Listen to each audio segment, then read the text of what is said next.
ఆకాశవాణి ప్రాంతీయ వార్తలు చదువుతున్నది కనపర్తి రాణి. ముఖ్యాంశాలు. దేశవ్యాప్తంగా 18 ప్రదేశాల్లో ఏర్పాటు చేసిన ప్రధానమంత్రి భారతీయ జనౌషధి కేంద్రాలను ప్రధానమంత్రి నరేంద్ర మోదీ ఈరోజు ప్రారంభిస్తారు. ఆంధ్రప్రదేశ్లో 500 ఆధునిక బయోగ్యాస్ కేంద్రాలను రిలయన్స్ సంస్థ ఏర్పాటు చేయనుందని ముఖ్యమంత్రి నారా చంద్రబాబు నాయుడు వెల్లడించారు. ఆంధ్రప్రదేశ్ శాసనసభ బడ్జెట్ సమావేశాలు ఈ రోజు నుండి తిరిగి ప్రారంభం కానున్నాయి. జార్ఖండ్లో తొలిదశ శాసనసభ ఎన్నికలకు సంబంధించిన పోలింగ్ మరికొద్దిసేపట్లో ప్రారంభం కానుంది. ప్రయాణికుల రద్దీ దృష్ట్యా ఈరోజు తిరుపతి నుంచి సికింద్రాబాద్కు దక్షిణ మధ్య రైల్వే ప్రత్యేక రైలును నడుపుతుంది. వార్తల వివరాలు. దేశవ్యాప్తంగా 18 ప్రదేశాల్లో ఏర్పాటు చేసిన ప్రధానమంత్రి భారతీయ జనౌషధి కేంద్రాలను ప్రధానమంత్రి నరేంద్ర మోదీ ఈరోజు దృశ్య మాధ్యమం ద్వారా ప్రారంభించనున్నారు. పీఎం బీజేకే ప్రత్యేక కేంద్రాల ద్వారా ప్రజలకు అందుబాటు ధరల్లో నాణ్యమైన ఔషధాలను కేంద్ర ప్రభుత్వం అందించనుంది. సమాజంలోని అన్ని వర్గాల వారికి నాణ్యమైన ఔషధాలు అందుబాటులో ఉండేలా చూడటం ఈ పథకం యొక్క ముఖ్య ఉద్దేశం. ఈ కార్యక్రమంలో భాగంగా తెలంగాణలోని కాచిగూడ రైల్వే స్టేషన్లో ఏర్పాటు చేసిన జనౌషధి కేంద్రాన్ని ప్రధానమంత్రి నరేంద్ర మోదీ ప్రారంభిస్తారు. రైల్వే స్టేషన్లో జరిగే కార్యక్రమంలో కేంద్ర బొగ్గు గనుల శాఖ మంత్రి జి కిషన్ రెడ్డి పాల్గొంటారు. ఆంధ్రప్రదేశ్లో 500 ఆధునిక బయోగ్యాస్ కేంద్రాలను రిలయన్స్ సంస్థ ఏర్పాటు చేయనుందని ముఖ్యమంత్రి నారా చంద్రబాబు నాయుడు వెల్లడించారు. అమరావతిలోని రాష్ట సచివాలయంలో ముఖ్యమంత్రి సమక్షంలో రాష్ట పరిశ్రమల శాఖ, రిలయన్స్ సంస్థలు నిన్న అవగాహన ఒప్పందం కుదుర్చుకున్నాయి. ఈ సందర్భంగా చంద్రబాబు నాయుడు మాట్లాడుతూ ఈ ప్రాజెక్టు 3 ఏళ్లలో పూర్తి కావాలని, ఇందుకోసం రాష్ట ప్రభుత్వం నుంచి అన్ని విధాలా సహకారం అందిస్తామని అన్నారు. రిలయన్స్ పెట్టుబడులతో రాష్టంలో 2.5 లక్షల మందికి ఉపాధి అవకాశాలు లభిస్తాయని ముఖ్యమంత్రి వివరిస్తూ దగ్గర 65,000 కోట్ల రూపాయల ఇన్వెస్ట్మెంట్తో ఈ ప్రాజెక్ట్ స్టార్ట్ అవుతుంది. Direct indirect employment 2,50,000. అదే సమయంలో దీనివల్ల 25 సంవత్సరాల్లో ఎస్జీఎస్టీ కలెక్షన్ కానీ, ఎలక్ట్రిసిటీ డ్యూటీ కానీ, ట్యాక్సెస్ ఆన్ ఎంప్లాయ్మెంట్ కానీ ఇవన్నీ ఒక 57,650 కోట్ల రూపాయలు బెనిఫిట్ వస్తుంది. ఒక్కొక్క ఫార్మర్కి 30,000 రూపాయలు రఫ్గా ఇచ్చేట్టుగా మేము ఒక పాలసీ అనౌన్స్ చేశాం. ప్రొడక్షన్ కూడా మీరు చూస్తే 39 లక్షల మెట్రిక్ టన్నుల సిబిజీ ఫర్ యానం వస్తుంది. ఆంధ్రప్రదేశ్ శాసనసభ బడ్జెట్ సమావేశాలు ఈ రోజు నుండి తిరిగి ప్రారంభం కానున్నాయి. శాసనసభ సమావేశాలలో ఆర్థిక మంత్రి పయ్యావుల కేశవ్ 2024-25 ఆర్థిక సంవత్సరానికి సంబంధించి బడ్జెట్ను సోమవారం సభలో ప్రవేశపెట్టారు. ఈ బడ్జెట్పై ఈ రోజు నుండి సభలో చర్చించనున్నారు. అనంతరం ప్రభుత్వం 3 బిల్లులను శాసనసభలో ప్రవేశపెట్టనుంది. 2కి మించి పిల్లలు ఉన్నవారు స్థానిక సంస్థల్లో పోటీకి అనర్హులు అన్న నిబంధన తొలగిస్తూ పంచాయతీరాజ్, మున్సిపల్ చట్టాల్లో సవరణ చేయనున్నారు. అలాగే ప్రభుత్వ ఉద్యోగుల సర్వీసు సవరణ బిల్లును ప్రవేశపెట్టనున్నారు. 2023-24కి సంబంధించి కాగ్ నివేదికను సభ్యులకు అందజేస్తారు. ఈ బడ్జెట్ సమావేశాలు ఈ నెల 22వ తేదీ వరకు కొనసాగుతాయి.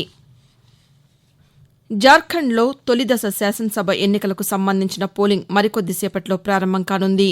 తొలిదశలో ఈ రోజు 43 నియోజకవర్గాలకు పోలింగ్ జరుగుతుంది. వీటితో పాటు రాజస్థాన్లో 7 స్థానాలకు, పశ్చిమ బెంగాల్లో 6, అస్సాంలో 5, బీహార్లో 4, కర్ణాటక 3, మధ్యప్రదేశ్, సిక్కింలలో 2 స్థానాలకు చొప్పున, ఛత్తీస్గఢ్, గుజరాత్, కేరళ, మేఘాలయ రాష్ట్రాల్లో 1 స్థానం చొప్పున ఎన్నికలు జరుగుతాయి. అలాగే కేరళలో వైనాడు పార్లమెంటు స్థానానికి ఉప ఎన్నిక ఈ రోజు జరుగుతుంది. సామాజిక మాధ్యమాల్లో మహిళలను వేధించేలా పోస్టులు పెట్టడం, ప్రచారం చేయడం మెంటల్ వైలెన్స్, మానసిక హింసగా పరిగణించాలని భారతీయ జనతా పార్టీ ఆంధ్రప్రదేశ్ అధ్యక్షురాలు దగ్గుబాటి పురంధేశ్వరి పేర్కొన్నారు. విజయవాడలోని పార్టీ కార్యాలయంలో ఆమె నిన్న పాతికేయులతో మాట్లాడుతూ ఉద్దేశపూర్వకంగా దుష్ప్రచారం చేసే వారిపై సైబర్ క్రైమ్ కింద ఫిర్యాదు చేస్తామని అన్నారు. బాధితులకు మానసిక స్థైర్యాన్ని కలిగించేలా సెమినార్లు నిర్వహిస్తామని ఆమె పేర్కొంటూ మహిళల పట్ల జరుగుతున్నటువంటి దురాచారాలు, అదేవిధంగా సోషల్ మీడియాలో ఏవైతే వార్తలు వస్తాయో వారిని కొంచెం మానసికంగా కుంగదేసే విషయాలు ఏవైనా సరే మెంటల్ వైలెన్స్ కింద పరిగణించడం జరుగుతుంది. సైబర్ క్రైమ్ కింద వీటిని పరిగణిస్తూ ఏ విధంగా వాటిని ట్యాకిల్ చేయాలి అనేటువంటి అంశాల మీద టెక్నాలజికల్ సపోర్ట్ మహిళా ప్రజాప్రతినిధులకు ఇస్తూ వారి ఆత్మస్థైర్యాన్ని పెంచేటువంటి ఒక సహకార కార్యక్రమం కూడా కామన్వెల్త్ నిర్వహిస్తుంది. ఆకాశవాణి ప్రాంతీయ వార్తలు వింటున్నారు.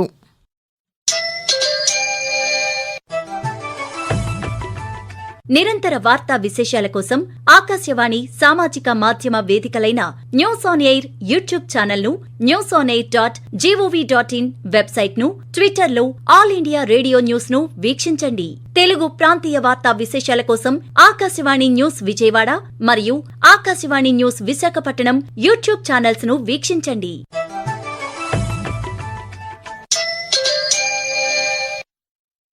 ప్రయాణికుల రద్దీ దృష్ట్యా దక్షిణ మధ్య రైల్వే ప్రత్యేక రైలును నడుపుతోంది. ఈ రోజు తిరుపతి నుంచి సికింద్రాబాద్కు ప్రత్యేక రైలు నడపనున్నట్లు విజయవాడ రైల్వే అధికారులు వెల్లడించారు. తిరుపతి సికింద్రాబాద్ ప్రత్యేక రైలు ఈ రోజు రాత్రి తిరుపతిలో బయలుదేరి రేపు ఉదయం సికింద్రాబాద్ చేరుకుంటుందని చెప్పారు. ఈ రైలు రేణిగుంట, గూడూరు, నెల్లూరు, ఒంగోలు, చీరాల, తెనాలి, గుంటూరు, సత్తెనపల్లి, నడికుడి, మిర్యాలగూడ, నల్గొండ స్టేషన్లలో ఆగుతుందని, ప్రయాణికులు ఈ సౌకర్యాన్ని వినియోగించుకోవాలని రైల్వే అధికారులు సూచించారు. మాదక ద్రవ్యాల వలన కలిగే దుష్ప్రభావాలపై యువత అవగాహన కలిగి ఉండాలని విశాఖపట్నం రేంజ్ డీఐజీ గోపీనాథ్ జెట్టి అన్నారు. విజయనగరంలోని ప్రభుత్వ వైద్య కళాశాలలో నిర్వహించిన సంకల్పం కార్యక్రమంలో జిల్లా ఎస్పీ వకుల్ జిందల్తో కలిసి ఆయన పాల్గొన్నారు. ఈ సందర్భంగా గోపీనాథ్ జెట్టి మాట్లాడుతూ It's only to educate and encourage all of you to participate in this awareness program and create more awareness in the society to stop not only this consumption and also the transportation and distribution. That is the most important aspect. Unless until we stop distribution network, the availability of the drug and ganja can always be seen all parts of the state. భారతదేశ విద్యారంగాన్ని సుసంపన్నం చేయాలన్న లక్ష్యంతో కేంద్ర ప్రభుత్వం రూపొందించిన జాతీయ విద్యా విధానం ఎన్ఈపీకి అనుగుణంగా ఉండే కేంద్ర ప్రభుత్వ ప్రాయోజిత కార్యక్రమం ఉల్లాస్ నవభారత్ సాక్షరతా కార్యక్రమం. దీనిని న్యూ ఇండియా లిటరసీ ప్రోగ్రాం అని కూడా పిలుస్తారు. 15 సంవత్సరాలు అంతకంటే ఎక్కువ వయసు ఉన్న పెద్దలకు సాధికారత కల్పించి విద్యా నైపుణ్యాలను పెంపొందించడం ఉల్లాస్ కార్యక్రమం ముఖ్య ఉద్దేశం. ఈ కార్యక్రమంపై ఆకాశవాణి విజయవాడ ప్రాంతీయ వార్తా విభాగం రూపొందించిన ప్రత్యేక కార్యక్రమం ఈ రోజు ఉదయం 10 గంటలకు ప్రసారమవుతుంది. వాతావరణం. బంగాళాఖాతంలో ఏర్పడిన అల్పపీడనం ఉత్తర తమిళనాడు, దక్షిణ కోస్తా తీరాల వెంబడి కేంద్రీకృతమై ఉందని అమరావతి వాతావరణ కేంద్రం తెలిపింది. దీని ప్రభావంతో ఆంధ్రప్రదేశ్లో ఈ రోజు రేపు అక్కడక్కడ భారీ వర్షాలు, మిగిలిన చోట్ల తేలికపాటి నుంచి ఓ మోస్తరు వర్షాలు కురిసే అవకాశం ఉందని పేర్కొంది. బాపట్ల, ప్రకాశం, శ్రీ పొట్టి శ్రీరాములు నెల్లూరు, అన్నమయ్య, చిత్తూరు, తిరుపతి జిల్లాల్లోని కొన్ని ప్రాంతాల్లో ఓ మోస్తరు నుంచి భారీ వర్షాలు కురిసే అవకాశం ఉందని వెల్లడించింది. మరోవైపు తెలంగాణలోనూ ఈ రోజు రేపు తేలికపాటి నుంచి ఓ మోస్తరు వర్షాలు కురిసే అవకాశం ఉందని హైదరాబాద్ వాతావరణ కేంద్రం తెలియజేసింది. ప్రధానమంత్రి నరేంద్ర మోదీ తన మనసులోని భావాలను ఆకాశవాణి ద్వారా దేశ ప్రజలతో పంచుకునే మన్ కీ బాత్ మనసులోని మాట కార్యక్రమం 116వ సంచిక ఈ నెల 24వ తేదీ ఆదివారం ప్రసారమవుతుంది. మన్ కీ బాత్ కార్యక్రమానికి ప్రజలు తమ సూచనలు, సలహాలు అందించాలని ప్రధానమంత్రి కోరారు. ప్రజలు తమ స్వర సందేశాలను 1800117800 నెంబర్కు ఈ నెల 22వ తేదీ సాయంకాలం వరకు పంపవచ్చు.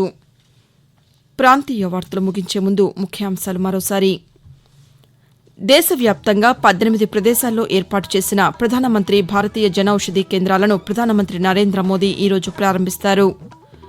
ఆంధ్రప్రదేశ్లో 500 ఆధునిక బయోగ్యాస్ కేంద్రాలను రిలయన్స్ సంస్థ ఏర్పాటు చేయనుందని ముఖ్యమంత్రి నారా చంద్రబాబు నాయుడు వెల్లడించారు.